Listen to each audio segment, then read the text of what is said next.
सेन भी तात्पर्य वृत्ति टीका में इस गाथा के भाव को तत्व प्रदीपिका के समान ही स्पष्ट करते हैं, तथापि वे इस गाथा की टीका में एक ऐसा प्रश्न उपस्थित करते हैं जो प्रायः सभी पाठकों के हृदय में सहज भाव से उत्पन्न होता है। तो क्या प्रश्न है? वह प्रश्न ये है कि जब ज्ञान अधिकार समाप्त हो गया और अब सुख अधिकार आरंभ हो गया। भाई इससे पिछला अधिकार कौन सा था? ज्ञान अधिकार था। पूरा उसमें खूब हमने ज्ञान की खूब चर्चा करी। अब ये कौन सा अधिकार चल रहा है? सुख अधिकार। अब ज्ञान अधिकार समाप्त हो गया और सुख अधिकार आरंभ हो गया, तो फिर यह ज्ञान की चर्चा क्यों की जा रही है?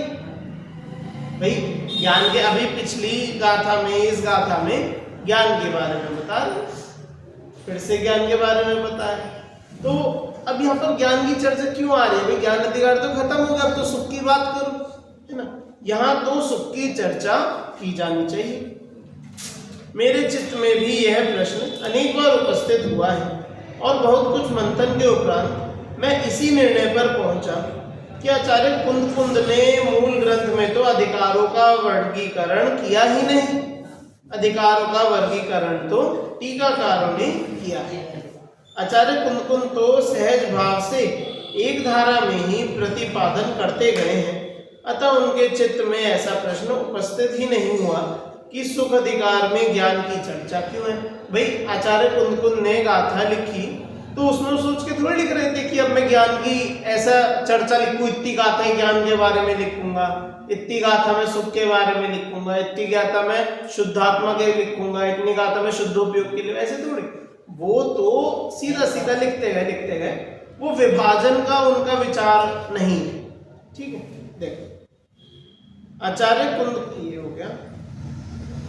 हाँ, आचार्य जयसेन को आचार्य अमृतचंद्र कृत वर्गीकरण उपलब्ध था और उन्होंने भी थोड़े बहुत फेरफार के साथ लगभग उसी वर्गीकरण को स्वीकार कर लिया, पर इस गाथा की टीका में उक्त प्रश्न उठाकर आचार्य जयसेन ने जो समाधान प्रस्तुत किया है इसका, मतलब आचार्य जयसेन ने अपनी टीका में प्रश्न पूछा कि भाई ज्ञान अधिकार तो खत्म, अब यह सुख अधिकार में दो गाथाएं ज्ञान के बारे में क्यों लिखी है? ऐसा प्रश्न आचार्य जयसेन ने अपनी टीका में लिखा और फिर खुद ही उसका उत्तर दिया। देखो क्या उत्तर दिया है। यहाँ शिष्य कहता है कि ज्ञान अधिकार तो पहले ही समाप्त हो गया, यह तो सुख अधिकार चल रहा है, इसमें तो सुख की ही चर्चा करना चाहिए, फिर भी यहाँ ज्ञान की चर्चा क्यों की जा रही है? प्रश्न समझ में आ गया? प्रश्न समझ में आ गया क्या बात चल रही है? प्रश्न क्या है भाई? जो हमने गाथा, भी दो गाथा पढ़ी सुख अधिकार की, इसमें सुख की तो चर्चा ऐसी है नहीं ज्यादा, ज्ञान की चर्चा ज्यादा है, तो ऐसा क्यों है? ऐसा शिष्य पूछ रहे हैं, तो आचार्य जयसेन उसका उत्तर अभी देंगे। देखो क्या देंगे। शिष्य की शंका का समाधान करते हुए आचार्य देव कहते हैं कि जो अतीन्द्रिय ज्ञान पहले कहा गया है वह अभेद नय से सुख है। क्या बोला? अभेद नय से क्या? कि उसमें कोई भेद नहीं है।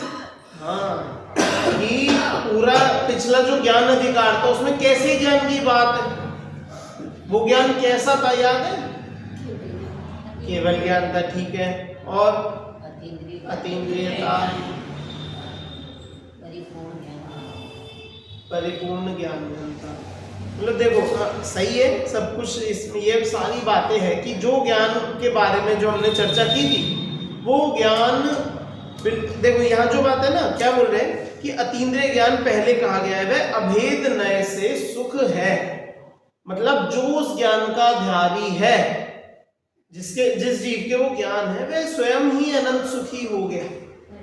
ठीक है, वो ज्ञान की चर्चा में ही सुख की चर्चा छुपी हुई है। अभेद नय से उस ज्ञान को सुखी कह दिया। अभेद नय का क्या मतलब? कि अभेद नय मतलब कि जैसे दो पक्ष है उन्हें एक ही कहकर कहना, उन्हें उनमें अंतर खड़ा ना करना, उन्हें एक बताना। ठीक है, भेद नय क्या कहेगा? जैसे भेद नय है तो भेद नय क्या बोलेगा कि अलग अलग करके बताएगा। हाँ, भेद करेगा कि जैसे आत्मा में गुण है जितने भी, तो भेद नय कहेगा सारे गुण कैसे हैं, अलग अलग गुण है, एक एक गुण सब अलग है।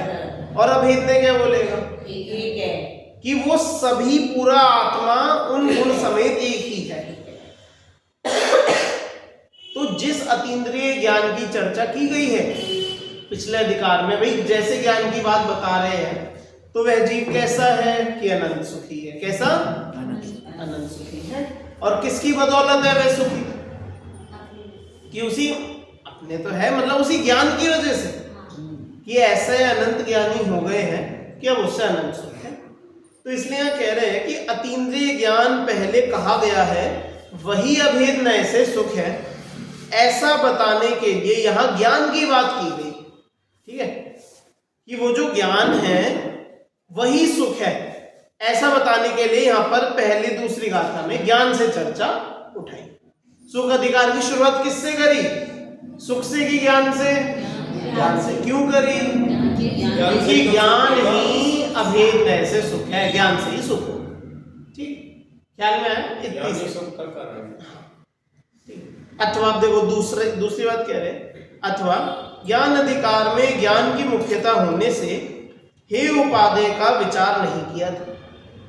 क्या बोला? ज्ञान अधिकार में ज्ञान की मुख्यता होने से हे उपादेय का विचार नहीं था। इसका मतलब क्या? उपाधि ज्ञान का मतलब उसके लिए क्या है उपाधि करते हैं? हाँ, कि जहां ज्ञान की चर्चा है तो ज्ञान तो सब कुछ जानता है।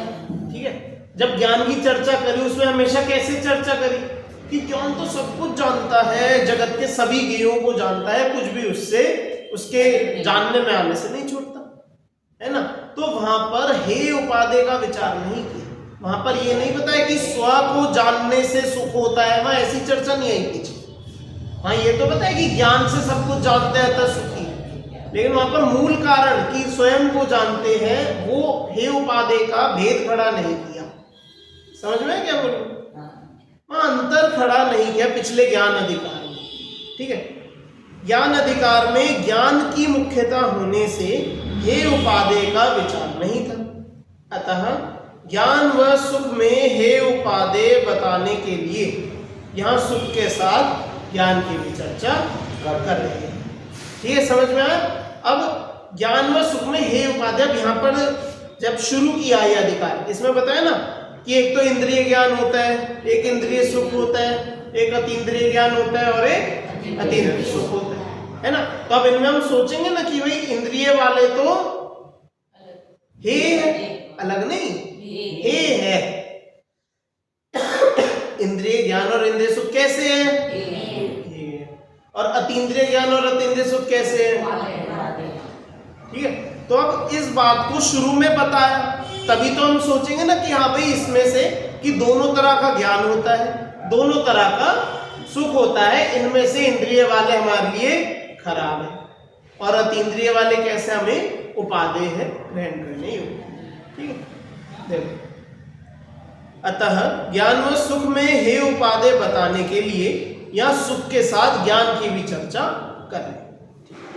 उक्त गाथा में कही गई मूल बात तो यही है कि अतीन्द्रिय ज्ञान मतलब केवल ज्ञान में सभी स्वपर और मूर्त अमूर्त पदार्थ अपनी सभी स्थूल सूक्ष्म पर्यायों के साथ एक समय में ही प्रत्यक्ष जानने में आते हैं।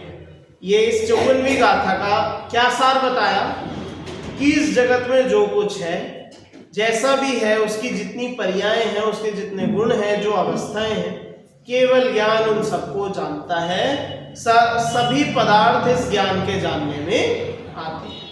ठीक है, ऐसी यहाँ चर्चा। अब हम अगली गाथा पर हम चलते हैं। देखिए, विगत गाथा में यह बताया गया था कि अतीन्द्रिय ज्ञान अतीन्द्रिय सुख का साधन है।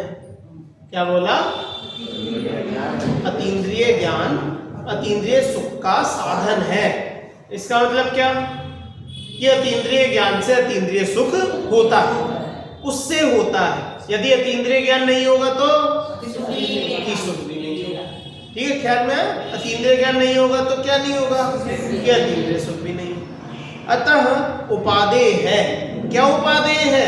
कि अतीन्द्रिय ज्ञान उपादेय। और अब इन गाथाओं में यह बताया जा रहा है कि इंद्रिय ज्ञान इंद्रिय सुख का साधन है। भाई इंद्रिय ज्ञान करेंगे उससे कैसा सुख होगा? इंद्रिय सुख होगा। कैसा सुख होगा? इंद्रिय सुख होगा। इंद्रिय सुख होगा। और अपने विषयों में भी एक साथ प्रवृत्ति नहीं करता, कि जानता है लेकिन ढंग से नहीं जानता, कमजोर है, थोड़ा थोड़ा जानता है, समझ में? तो भाई थोड़ा जानता है, एक साथ प्रवृत्ति नहीं, मतलब कि उसके इंद्रियों के विषय तो सभी पुद्गल हो सकते हैं, लेकिन क्या इंद्रिय सब पुद्गलों को जान रही है क्या? हमारी इंद्रियां सारे जगत के पुद्गल सब पुद्गलों को जान सकती है क्या? नहीं। क्यों नहीं जान सकती? क्योंकि कमजोर है, क्षयोक्षम है ना? तो इसलिए वे कैसी है? इसलिए वे हेय है। ठीक है, अब यहाँ पर हम इंद्रिय ज्ञान की, जैसे अभी पीछे इंद्रिय ज्ञान का खूब यहाँ पर वो क्या था, महिमा करी थी कि अतीन्द्रिय ज्ञान तो ऐसा है, ऐसी अग्नि है जिसका कोई भी गेय अतिक्रमण नहीं कर सकता। वो एक ऐसा वो धाह्याकार है जिसका कोई भी गेय रूपी धाह्य अतिक्रमण नहीं करेगा, मतलब सब कुछ उसके अंदर ही है। और अब यहाँ कह रहे हैं ये इंद्रिय ज्ञान इतनी छोटी सी अग्नि क्या है, इतनी छोटी सी चिंगारी है कि ये कुछ भी नहीं जान सकता, ये कुछ भी नहीं कर सकता। ठीक है, चलो देखो ये गाथा और पद्यानुवाद पढ़ेंगे। जीवो स्वयं अमुक्तो मुक्तिगतो तेन मुक्तिना मुक्तम् ओगेन नित्ता जोगम जान दिवा तम न जानादि फासो रसो यगंधो वन्नो सद्दो यपुग्गला हुन्ति अक्खानं ते अक्खा जुगवं तेनेव गेनन्ति मूर्त तनगत अमूर्त जिय मूर्तार्थ जाने मूर्त से अवग्रहादिक पूर्वक कभी जाने भी नहीं। पौद्गलिक स्पर्श रस वर्ण अर्थ शब्दादि को इंद्रियां एक साथ देखो ग्रहण कर सकती नहीं। बिल्कुल जो हमने इंद्रिय ज्ञान के बारे में जो जो सुना है ना, सब कुछ इस गाथा में से निकला है। समझ में आया क्या बोलूं? जो जो इंद्रिय ज्ञान पीछे जो पढ़ा, जैसा समझा, जो हम जानते हैं, वो सारा इन दो गाथाओं के माध्यम से हमें आज तक सुनने में आया। देखो क्या क्या बता रहे हैं, पढ़ेंगे। देखो कि सबसे पहले बोला कि जीवो स्वयं अमुक्तो। गाथा में क्या बोला? मतलब जीवो स्वयं अमुक्तो। अमुक्तो मतलब अमूर्तिक है। अमूर्तिक तो पता है सबको, अमूर्तिक तो नहीं पता कि जिसमें स्पर्श रूप नहीं है, रूपी ना है ना। तो जीव खुद कैसा है? अमूर्तिक है। तब भी मुक्ति गदो तेण मुक्तिना मुक्तम, कि तब भी वह मूर्तार्थ को जानता है और मूर्त से जानता है। क्या बोला? कि मूर्त शरीर को तो धारण कर रखा है, ठीक है, खुद अमूर्तिक होकर कैसा है कि मूर्तिक शरीर में पड़ा है, और उस मूर्तिक शरीर से किसको जानता है? मूर्तिक को जानता है ना। अरे शरीर से किसको जानेगा? आंखों से किसको देखते हैं? आत्मा को कि शरीर को? भाई हाँ, पुद्गल को जानता है। आत्मा खुद कैसा है? कहाँ पड़ा है? मूर्तिक शरीर में पड़ा है। जानता किसको है? उससे मूर्तिक को ही जानता है। ठीक है, फिर आगे क्या देखो, यहाँ पढ़ के बताता हूँ और अच्छा समझ में आएगा। स्वयं अमूर्त होकर भी यह जीव मूर्त शरीर को प्राप्त होता हुआ उस मूर्त शरीर के द्वारा जानने योग्य मूर्त पदार्थों को अवग्रह आदि पूर्वक जानता है अथवा नहीं जानता। क्या बोला कि अवग्रह आदि से उन पदार्थों को जानता है, या फिर मान लो नहीं भी जानता, नहीं जान सकता है, हो सकता है ना भी जाने शक्ति अनुसार। तात्पर्य यह है कि शरीरधारी जीव मूर्त पदार्थों को अवग्रह आदि पूर्वक कभी जानता है और कभी नहीं जानता। समझ में आया है सभी को कि भाई पहले एक तो खुद अमूर्तिकता मूर्तिक शरीर में फंसा, उसके बाद मूर्ति की वस्तुओं को जानता है, और उन मूर्तिक वस्तुओं को भी हो सकता है जान ले, हो सकता है ना जान पाए। ठीक है, समझ में आया। चलो अब देखो अगली गाथा में क्या बताया। फासो रसो या गंधो वन्नो सद्दो या पुद्गला होती, कि पुद्गल की ये सब पर्याय है। क्या क्या? फासो स्पर्श, रसो रस, गंधो गंध, वर्णो वर्ण, सद्दो शब्द। ठीक है, मैं आप सबको प्राकृत आती है ना। ये पांच क्या है? पुद्गल की पर्याय कह लो। ठीक है, अब आप कहो कि 4 गुण एक पर्याय, कैसे भी कह लो, पांचों ये पर्याय है। ठीक है, फिर क्या बोला कि अखाणम ते अखा जुगवम ते नेव गेनन्ति, कि उनको इन पुद्गल की पर्यायों को अखाणम ते अखा, कि अक्ष, अक्ष से जानता है। अक्ष मतलब इंद्रियां, अक्ष मतलब क्या होता है? इंद्रिय, कि इंद्रियों से उन्हें जानता है और उन इंद्रियों से भी जुगवम तेनेव, साथ में नहीं जान सकता। ठीक है, इंद्रियां कितनी है? जैसे संगी पंच इंद्रिय जीव को पकड़ो, में 1-2 इंद्रियों की, तो 1-2 इंद्रिय वाले जीवों की बात ही नहीं करते। संगी पंच इंद्रिय जीव है, कितनी इंद्रियां हो गई? 5 इंद्रिय, और एक मन भी है उसके पास। ठीक है, अब इतनी भाई 6 उसके पास साधन है पदार्थों को जानने के, लेकिन इतने सारे साधन होने पर भी एक बार में एक को ही जान सकता है, एक के माध्यम से ही एक ही वस्तु को जान सकता है, ज्यादा को नहीं जान सकता। एक से अधिक क्या? 2, तो 2 को भी वह नहीं जान सकता, 2 इंद्रियों से भी एक साथ नहीं जान सकता, 2 से ज्यादा तो भूल ही। ठीक है, वो एक को ही जान पा रहा है। यह भी कहो उसके कितने सारे उसके सब संयोग मिले, क्षयोपशम भी हुआ। ठीक है भाई, कर्मों का क्षयोपशम इतना होना, उसकी स्वयं की ऐसी साता बनी, उस जगह पर होना बना, ऐसे कर्म संयोग बने, तब वो उस एक पदार्थ को किसी तरह तो जानता है।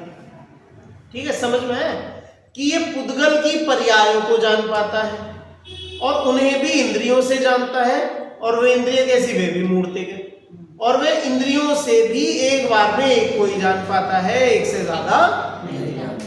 समझ में आया? देखो अभी इसका पढ़ के बताता हूं। स्पर्श रस गंध वर्ण और शब्द पुद्गल है। ठीक है, स्पर्श रस गंध वर्ण शब्द क्या है? वे इंद्रियों के विषय हैं। कैसे? इंद्रियों के विषय है भाई। इन पांचों को किससे जान सकते हैं? इंद्रियों से जाना जा सकता है, परंतु वे इंद्रियां उन्हें भी एक साथ ग्रहण नहीं करती। जो इंद्रियां हैं उन्हें भी एक साथ नहीं जान सकती। तात्पर्य यह है कि इंद्रियों के विषय भी इंद्रियों द्वारा एक साथ जानने में नहीं आते। समझ में आया? समझ में? इंद्रियों के विषय है कि वो भी एक कभी जानने भाई एक बार में एक ही जान सकते हैं। पहले एक को जानेंगे, फिर उपयोग दूसरी जगह भगेगा, वहां दूसरी जगह जानेंगे, फिर उपयोग कहीं और भगेगा, वहां जानेंगे। उपयोग ऐसे बार बार अलग अलग फिरता है। हमने आपसे देखा क्योंकि स्पीकर हाँ सब एक साथ आगे देख। हाँ, और जैसे जिस समय आप देख रहे हो उस समय आपको विचार आ रहा है कि ठंड लग रही है, गर्मी। उस समय जिस समय आप यहाँ देख रहे हो उस समय लग रहा है कोई सुगंध आ रही है, दुर्गंध। ये एक साथ कैसे आती है? ये देखो, अब चलो, अब ये थोड़ा सा प्रश्न है, इस पर भी अपन चर्चा करते हैं।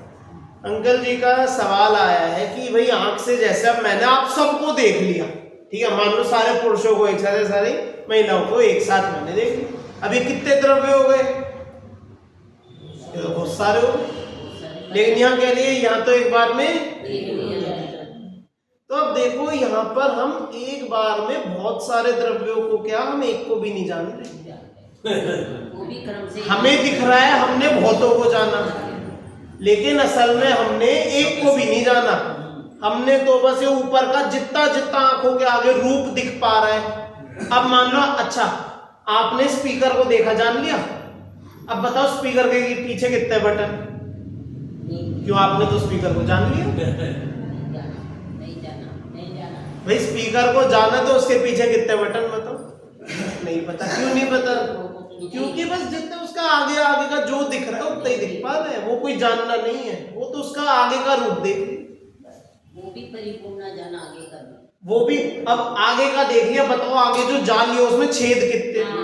बताओ भाई, जान लिया तो उसके छेद गिन के बताओ। अभी नहीं है ना। तो एक बार में एक को जानने का अर्थ है कि एक इंद्रिय से उपयोग लगता है, अब फिर उस इंद्रिय की भी जितनी शक्ति होगी उतना ही जान पाए। अब यहीं पर अपनी जगह कोई चक्रवर्ती जैसे पुरुष होते तो हाँ वो जरूर बता देते कि हाँ भाई इसमें इतने छेद है, या फिर इसमें पीछे इतने बटन है। उनकी भाई शक्ति है, वो अपनी आंख से बता देते, है ना। तो इसका अर्थ क्या है कि एक बार में एक ही इंद्रिय चलती है और उसकी भी भाई जितनी शक्ति होगी उतना जानेगी, और नहीं जानेगी तो नहीं जानेगी। ख्याल में आया? भैया हम एक बात में कुछ सुन नहीं सकते हैं हाँ और जैसे बता दिया गंध भी ले सकते हैं। हाँ चलो ठीक है। अब देखो इसका मैं बताता हूँ। चलो ठीक है, आपके सवाल का मैं एक एग्जांपल देकर बताता हूँ। आप घर पे बैठे हैं, टीवी चल रहा है, आपका पूरा ध्यान बिल्कुल टीवी पर है, आप उसी को देख रहे हैं, उसको सुन भी रहे हैं। एक साथ कितने काम हो गए? 2 काम हो गए। ठीक है। अब बगल में से कोई और घर का कोई सदस्य आया। परफ्यूम लगा के। अरे परफ्यूम छोड़ो, क्या करना परफ्यूम का? खुशबू वो नहीं, मैं तो अभी सिर्फ देखना और सुनने पर ही लो, 2 चीजें लो, 2 से ज्यादा हमें नहीं करनी। ठीक है, देखना और सुनना। उन्होंने कहा सुनो ये काम है, ये कर दो। अब जितने में बोला, अब अपना ध्यान वहां सुनने में लग पाएगा क्या? नहीं और अगर वहां टीवी में लग पाएगा तो क्या जो उन्होंने बोला वो समझ में आएगा क्या? नहीं ठीक है। अब क्या आपके घर में बच्चा है, वो कुछ खेल रहा है, करतब कर रहा है, कुछ भी ऐसे कर रहा है, आप अपना टीवी देख लो, उन्हें सुनो सुनो मम्मी सुनो, पापा सुनो, भैया सुनो, आपने उधर देखा, अब वो अपना कर रहे हैं, आपने कहा ठीक है अच्छा बढ़िया जो। अब उस समय अब आपकी आंखें वहां से वहां चली गई, तो आपने वो देखा क्या? अच्छा आप उसकी सुन रहे थे, उस समय जो टीवी पे चल रहा है सुन पाए क्या? और छोड़ो, आप किसी से फोन पे बात कर रहे हैं, ठीक है, बगल में कोई बोलने लगे जी सुनो सुनो, ये ऐसी कुछ भी बात अपनी बताने लगे बगल से, तो आप एक बार में 2 जगह आप ध्यान लगा पाओगे क्या? नहीं अपनी इतनी शक्ति है क्या कि नहीं है? हमें लगता है कि हमने दोनों चीजें कर ली, लेकिन अपने उपयोग की इतनी फुर्ती है, जैसे फुर्ती तेजी कहेंगे, एक पल में यहाँ, अगले पल में यहाँ, अगले पल में यहाँ, अगले पल वैसे भी में। उपयोग एक समय में एक बार लगेगा। उपयोग तो एक ही जगह लगता है, ये तो फिक्स नियम है। वो ऐसे प्रतिभाषिक होता है, पर होता हाँ, नहीं है। अब भाई हमारा उपयोग खुद में इतना कमजोर है, वो ही अपने को इतना पकड़ नहीं पाता कि वो एक बार में 2 जगह है, ऐसा लगता है। एक बार में बहुत जगह है, हम ऐसा मान लेते हैं अपने उपयोग को, लेकिन वो है एक ही, और फिरता बहुत तेज है, और हम अपने ही उपयोग को पकड़ नहीं पाते। क्यों? कहा समझ में?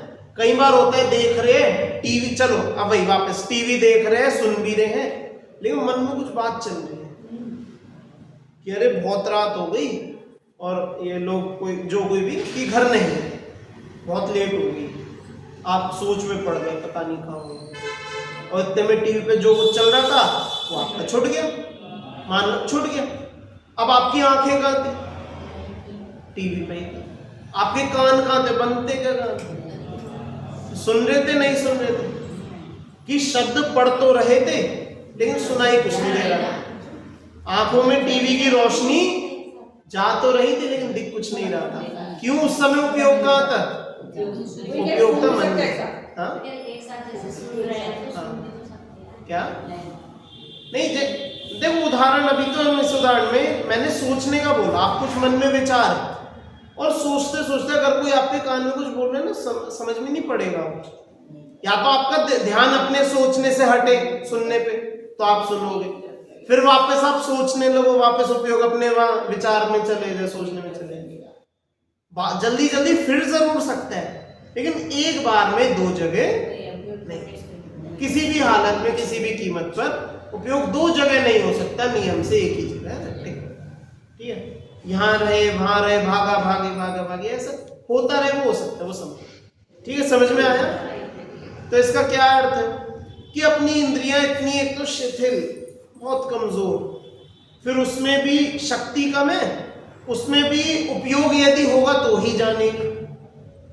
अब एक बात बताओ, इस समय हमारा, अब देखो स्पर्शन इंद्रिय है, अभी मैंने स्पर्शन इंद्रिय की देखो बात नहीं करी क्योंकि वो फिर आप लोगों का खेल हो जाएगा बिल्कुल। स्पर्शन इंद्रिय है, कहाँ कहाँ होती है स्पर्शन इंद्रिय? सारा शरीर है, सारा शरीर है। अब आपको अपने पैरों के तलवे फील हो रहे हैं क्या? तो स्पर्शन खत्म। ठीक है, अभी आप मेरी बात सुन रहे हो तो आपको फील हो रहा है आप सॉफ्ट जगह पर बैठे हो या ठोस जगह पर बैठे हो? कुछ ये दिमाग में आ रही है क्या बात? आप जैसे अगर मेरी बात पर ध्यान दो तो आपको ठंडी गर्मी का आप सोचोगे कि पंखा चल जाता तो बढ़िया रहता, और अगर आपके दिमाग में ये बात आ गई कि पंखा चल जाता तो बढ़िया रहता, तो क्या आप मेरी बात सुनते क्या? उपयोग एक ही जगह है। ठीक है, ध्यान हमेशा एक ही जगह लगता है। दो जगह लगाने के लिए या तो उपयोग बहुत ज्यादा जल्दी आपका चले और सिर्फ उन दो ही जगह चले तो आप लगा लोगे, लेकिन तब भी कहलाएगी बात वही क्या कि उपयोग तो एक ही जगह लगा।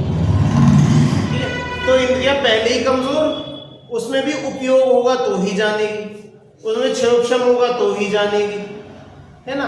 ऐसे इतनी सब उसमें परिस्थितियां हैं, और उसमें भी कि जिस इंद्री का जो विषय है वही जानेगी, उसके अलावा नहीं जान सकती। ठीक है, सब्जी रखी है, उसमें बताना है नमक सही है कि नहीं, आंखों से बता सकते हैं, नाक से बता सकते हैं, छू के उंगली से छू के बता दें, कैसे पता लगेगा? कि एक बार जीभ ही बताएगी नमक का स्वाद, हमारी उंगली भी नहीं, आंख भी नहीं, ना कुछ नहीं बता सकता कि उसमें नमक है। समझ में आया? ख्याल में आया कि क्या बोल रहा हूँ? अच्छा, तो जो इसमें ज्ञान दिया है ये ज्ञान अधिकार में तो अतीन्द्रिय ज्ञान की चर्चा करी सारी। हाँ, अब यहाँ जो आचार्य ने अपनी बात ठीक लगी, हाँ, अनपढ़ है, समझ है। हाँ, मैं ये पूछना चाह रहा हूँ कि वहाँ अतीन्द्रिय ज्ञान की जब चर्चा करी है, यह सुख अधिकार है। हाँ। सुख अधिकार जो है चारित्र गुण की पर्याय है, चलो चारित्र गुण की पर्याय है। ठीक है। तो इन्होंने बीच में जो ये इंद्रिय ज्ञान बता दिया और इंद्रिय सुख बता दिया, हाँ। इनको तो असली जो पीछे ज्ञान अधिकार बताया था उसको ही आगे बढ़ाना चाहिए था, जिससे कि हमारा सुख आगे बढ़ता। हाँ। और बीच में ये दो पॉइंट इन्होंने उसके दिया, ये है ये उपाधि है। जब हे उपाधि का काम तो पहले ही खत्म कर दिया था इन्होंने, भी ज्ञान अधिकार है तो उसमें सारा उपाधि ही उपाधि है। हाँ, तो देखो ना, वहां पर हे उपाधि का विचार नहीं करवाया, वहां पर समझो, वहां चर्चा थी ज्ञान की कि ज्ञान ऐसा ज्ञान वैसा, पर हे उपाधि का विचार नहीं करवाया। वहां पर ये नहीं कहा कि ऐसा कि ये इंद्रिय ज्ञान और अतीन्द्रिय ज्ञान है, इसमें इंद्रिय ज्ञान की भी चर्चा आई पीछे। ठीक है, आई है कि वो कमजोर होता है और ऐसी चर्चा आई है, लेकिन यहाँ पर उसमें बता रहे, बोल रहे इस बात को कि भैया इंद्रिय ज्ञान हे है, और क्यों हे है? क्योंकि उससे इंद्रिय सुख होता है। इंद्रिय ज्ञान जो है वो क्या मूर्तिक को जानता है, मूर्तिक को जानने से वैसे ही सुख होगा, उतना ही सुख होगा, और इसलिए वह कैसा है? ठीक है। दूसरी बात जो आपने कही कि चारित्र गुण की पर्याय है, तो उसका बहुत छोटा सा उत्तर यहाँ पर दिया है कि जो अतीन्द्रिय ज्ञान है वह अभेद नय से अतीन्द्रिय सुख। ठीक है, अभेद नय से बोल रहे हैं यहाँ पर। वैसे अभेद वो तो है ही, भेद तो खड़ा करेंगे तो ज्ञान और चारित्र दो गुण है अलग अलग, लेकिन बोले ही इस बात को है कि अभेद नय से दोनों एक ही है। क्यों एक ही है? क्योंकि वह अतीन्द्रिय ज्ञान ही उस अतीन्द्रिय सुख का कारण है। ख्याल में? और अतीन्द्रिय ज्ञान क्या? ज्ञान ही सुख का कारण है। अतीन्द्रिय क्यों बोलना? ज्ञान ही सुख का कारण है, ज्ञान से ही सुख। ठीक है, इसलिए वह कैसे? अभेद में से एक ही। अब यहां पर अब इंद्रिय की क्यों बता रहे? यहां पर ये इंद्रिय क्यों दिखा रहे? इंद्रिय ज्ञान, इंद्रिय ज्ञान की यहां चर्चा इसलिए आ गई है, ये किसको है? अपने। हम कैसे है? सुखी की दुखी? दुखी। पता है दुख? पता है नहीं पता? लेकिन असल में पता है नहीं पता। ये दिखा रहे कि भैया अपने ज्ञान की ऐसी स्थिति है। हमें दो बातें किसी और से ज्यादा ज्ञान हो उसका घमंड कर लेते हैं, है ना। किसी और को कोई जानकारी नहीं है, किसी और को जैसे कम जानकार है, थोड़ा बेवकूफ है, दिमाग से कमजोर है, उसे हम दो बात बता के अपने को समझते हैं हम कोई महारथी हो। इंद्रिय ज्ञान नहीं है, कुछ नहीं है, सब बराबर है ना।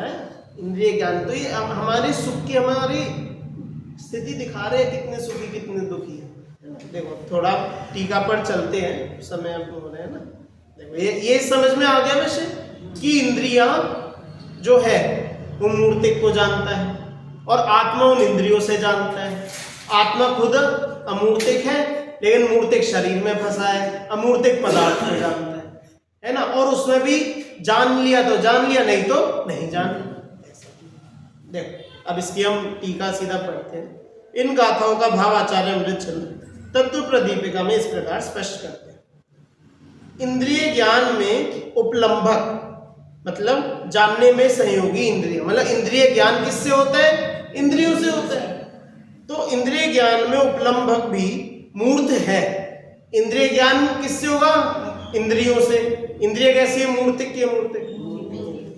और उपलब्ध मतलब जानने में आने वाले पदार्थ, मतलब जिन पदार्थ को जानना। इंद्रिय किसको जानती है? उद्गल को जानती है, मूर्तिक को जानती है।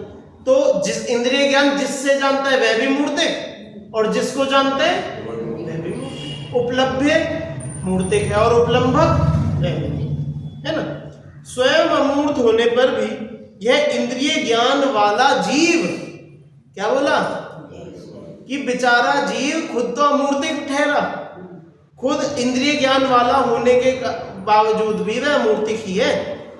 वह जीव पंच इंद्रियात्मक मूर्त शरीर को प्राप्त होता हुआ जानने में निमित्त भूत उपलम्भक मूर्त शरीर के द्वारा, मतलब खुद तो अमूर्तिक है, ठीक है, फिर अब वह इंद्रिय वाले शरीर में है, उससे मूर्तिक हो गया। और फिर जानने में निमित्त भूत उपलम्भक मूर्त शरीर के द्वारा, कि भाई जानता किसके माध्यम से? शरीर के माध्यम से। वह कैसा?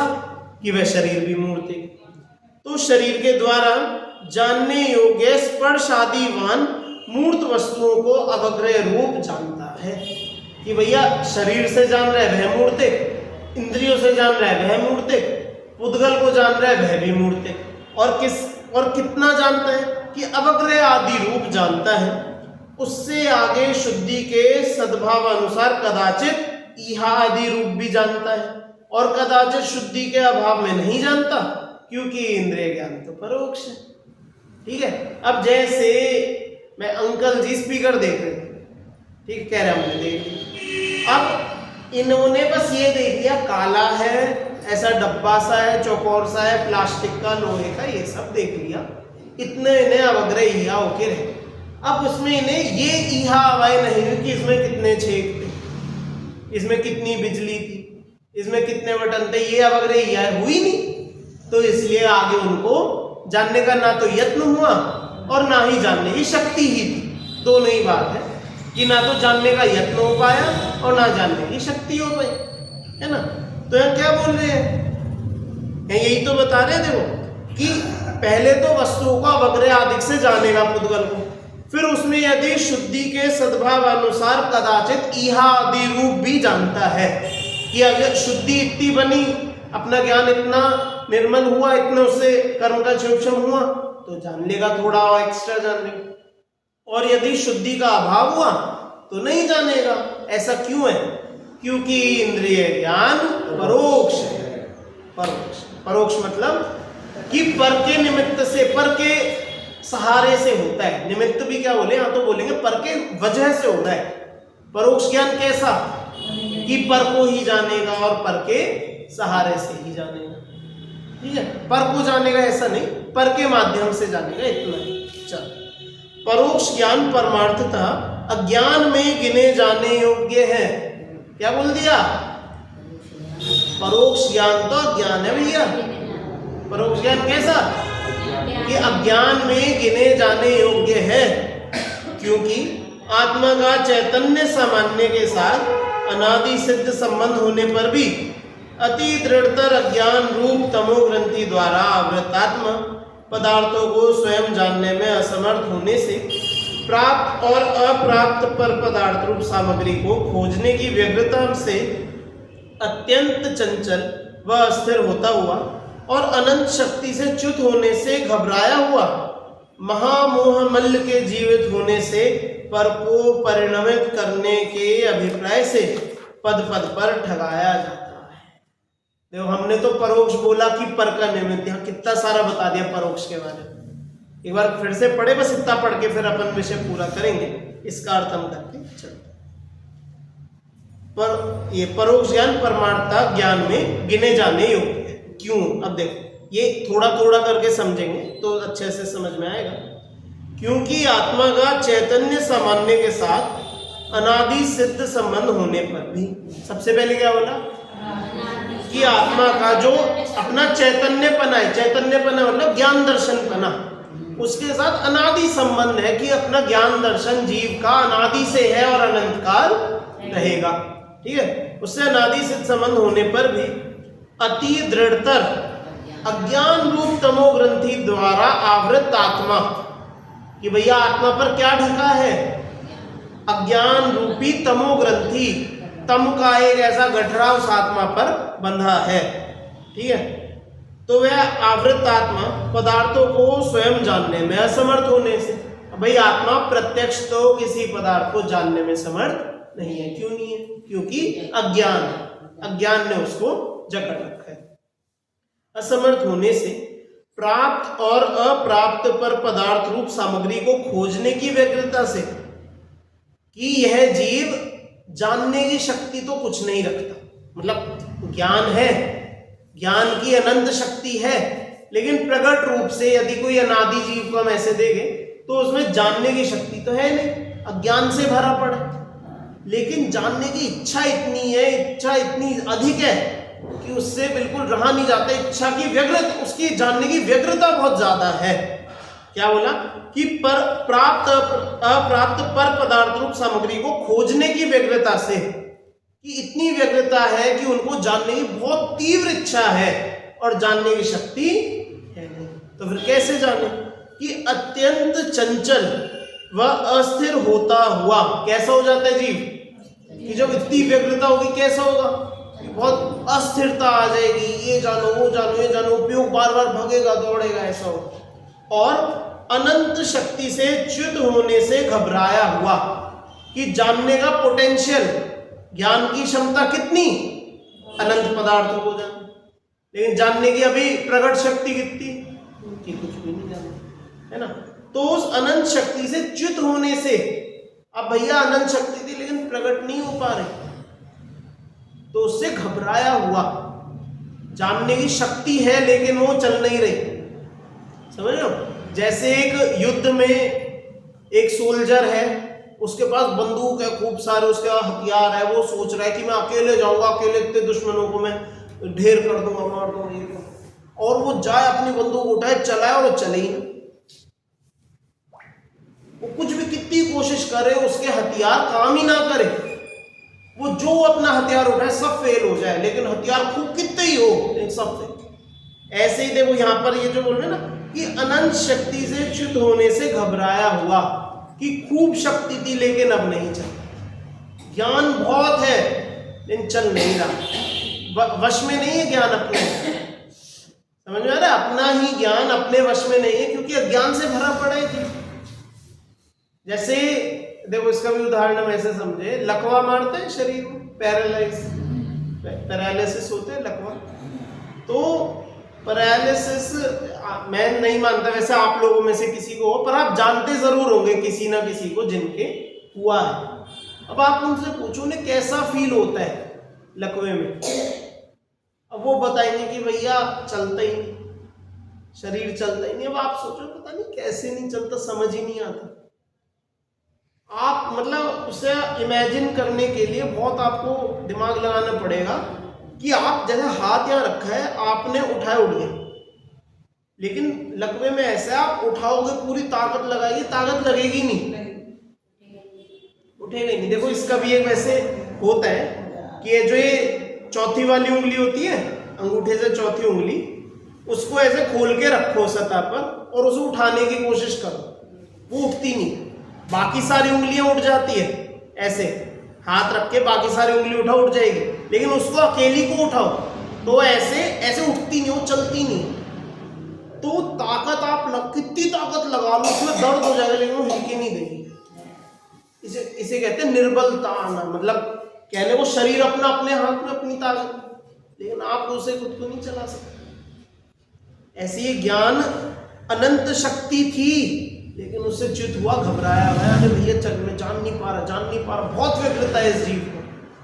महामोह मल के जीवित होने से पर को परिणमित करने के अभिप्राय से कि भैया जान पा नहीं रहा तो इंद्रियों के माध्यम से जैसे भी करके जान, अब उसमें भी इसका फिर मोह जीवित है।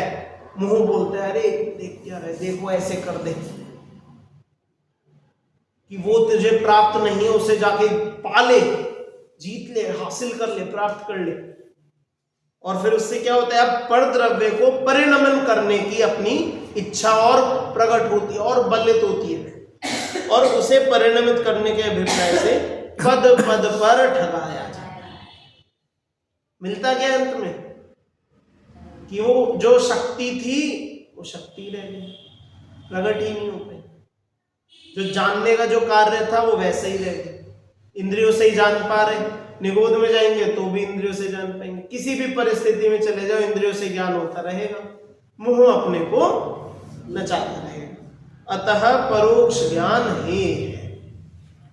समझ में आया? इस तरह की चर्चा पिछले अधिकार में नहीं थी।